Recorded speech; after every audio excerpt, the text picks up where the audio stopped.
আমার প্রিয়জনেরা, প্রভু যীশু খ্রিস্টের নামে আমি আপনাদের অভিবাদন জানাই। আপনি কি খুশিতে আছেন, আনন্দে আছেন? আপনি কি আশীর্বাদকে প্রাপ্ত করেছেন এই বছরে, যেমনটা ঈশ্বর আপনার জন্য প্রতিজ্ঞা করেছেন? হতাশ হবেন না, ঈশ্বর অবশ্যই আপনাকে আশীর্বাদ দিবেন। বিশ্বাস ত্যাগ করবেন না, প্রতিজ্ঞার উপরে আশার সাথে প্রার্থনা করে যাবেন। আপনি বলবেন, আমি খুবই নিরাশ হয়ে গিয়েছি, আমার জীবনে ঈশ্বর প্রার্থনা শোনেন না, উত্তর দেন না, অথচ অপরের জীবনে যখন দেখি কত আশীর্বাদে ভরে থাকে। আপনি কখনোই এটা বলবেন না ঈশ্বর আমাদের ভুলে গেছেন, এটা পাপ। যিশায় ৪৯ অধ্যায়ে প্রভু কি বলেন তার ১৫ পদে, স্ত্রীলোক কি আপন স্তন্যপায়ী শিশুকে ভুলিয়া যাইতে পারে? আপন গর্ভজাত বালকের প্রতি কি স্নেহ করিবে না? বরং তাহারা ভুলিয়া যাইতে পারে, তথাপি আমি তোমাকে ভুলিয়া যাইব না। ছোট্ট শিশু যে স্তন্যপায়ী, মা কি সেই সন্তানকে ভুলে যেতে পারে? হয়তো সেই সন্তান বড় হয়ে গেলে, নিজে খেতে শিখলে নিজের মাকে ভুলে যেতে পারে, বরং সেই স্তন্যপায়ী শিশুকে তার মা ভুলে যেতে পারে, কিন্তু ঈশ্বর কখনোই ভুলবেন না।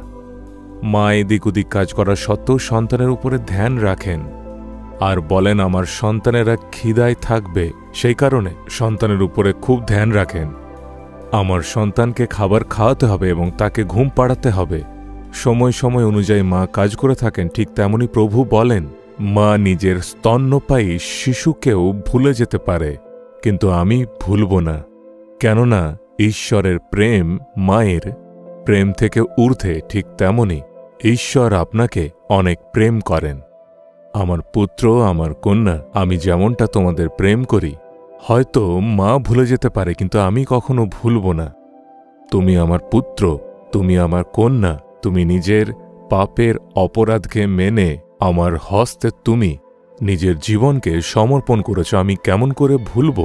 আমি সর্বদাই তোমাকে সামলে রাখব। চারিপাশের পরিস্থিতিকে দেখার পরে কখনো কখনো আমাদের মনে হয় ঈশ্বর কি আমাদের ছেড়ে দিয়েছেন, কিন্তু ঈশ্বর আমাদের কখনোই ভুলবেন না।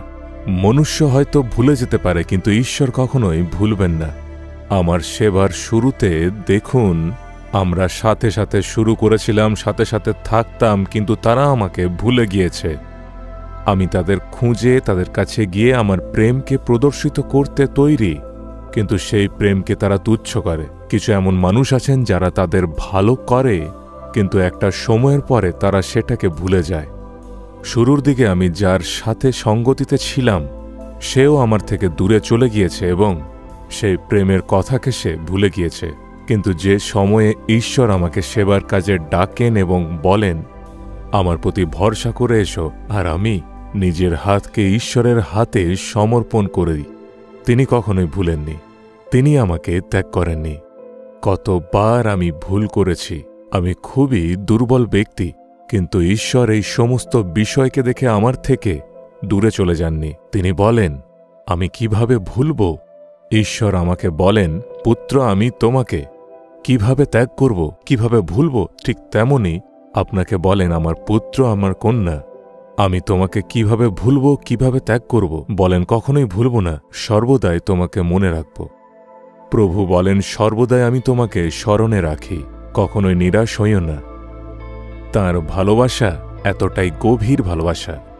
তিনি বলেন, আমি তোমাকে কখনোই ভুলব না। হে প্রভু, তুমি কখনোই ভুলো না। আমি ভুল করে বলে ফেলেছি, ঈশ্বর আমাকে ভুলে গেছেন, প্রভু আমাকে ক্ষমা করো। তুমি আমার জন্য নিজের প্রাণ ক্রুশে দিয়েছিলে, আমার জন্য তুমি রক্ত বইয়েছিলে, তুমি কিভাবে আমাকে ভুলবে? এমনটা প্রভুকে বলুন। এইভাবে প্রার্থনা করলে আপনার মনে আনন্দ আসবে। হে প্রভু, তুমি আমাদের জন্য নিজে ক্রুশে প্রাণ দিয়েছিলে, রক্ত বইয়েছিলে, তুমি আমাকে নিজের কাছে আগলে রেখেছ। প্রভু, তুমি আমাকে কখনোই ভুলবে না, আমিও তোমায় ভুলব না। আমি ভুল করে বলে ফেলেছি, ঈশ্বর আমাকে ভুলে গেছেন, এই পাপকে তুমি ক্ষমা করো। তুমি সর্বদাই আমাকে স্মরণে রাখো। তোমার স্তুতি হোক, স্তুতি হোক। যিশুর নামে, আমেন, আমেন।